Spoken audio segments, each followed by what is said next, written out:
ഹസ്ബൻഡിൻ്റെ ഫ്രണ്ടും ഫാമിലിയും കഴിഞ്ഞ ദിവസം വീട്ടിൽ വന്നപ്പോൾ റൗണ്ട് ഷേപ്പിലുള്ള വൈറ്റ് കളറിലുള്ള ബിസ്ക്കറ്റ് കൊണ്ടുവന്നു. വൈറ്റ് കളറിലുള്ള ബിസ്ക്കറ്റ് കാണുമ്പോൾ എനിക്ക് ആദ്യം ഓർമ്മ വരിക സിദ്ധുവിനെയാണ്.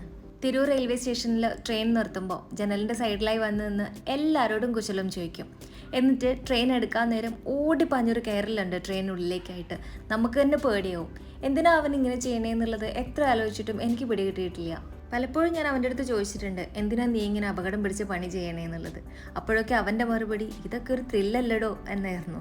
പുറത്തു നിന്ന് പറഞ്ഞ കഥയുടെ ബാക്കി കെട്ടഴിക്കുന്നത് ട്രെയിനിലെ ഒരു മൂലയിൽ സ്ഥാനം പിടിച്ചതിന് ശേഷമായിരിക്കും. ഞങ്ങളെ പോലെ തന്നെയാണ് സിദ്ധുവും വീട്ടിലേക്ക് പോണത്. വെള്ളിയാഴ്ച വൈകുന്നേരം പോയിട്ട് തിങ്കളാഴ്ച രാവിലെ വരും. പക്ഷെ അവന് മാത്രം പറഞ്ഞാലും തീരാത്ത കഥകളായിരിക്കും. സ്നേഹിക്കാൻ മാത്രം അറിയാവുന്ന അവൻ്റെ പാട്ടിയുടെ, കുട്ടിക്കുറുമ്പത്തി അനിയത്തിയുടെ, വീട്ടിൽ വളർത്തുന്ന പശുക്കളുടെ, ആടുകളുടെ, അങ്ങനെ അവന് പറയാൻ ഒരുപാട് കഥകളുണ്ടായിരുന്നു. ഈ കഥകളുടെ ഒക്കെ ഇടയിലായിരിക്കും അവൻ്റെ അച്ഛൻ്റെ കടയിൽ നിന്ന് എടുത്തുകൊണ്ട് വന്നിട്ടുള്ള ആ വെള്ള ബിസ്ക്കറ്റിൻ്റെ പൊതിക്കെട്ടഴിക്കുക.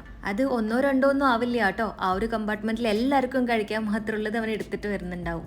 ബാക്കി വിശേഷങ്ങൾ പിന്നെ. Thanks for watching. Love you all. By.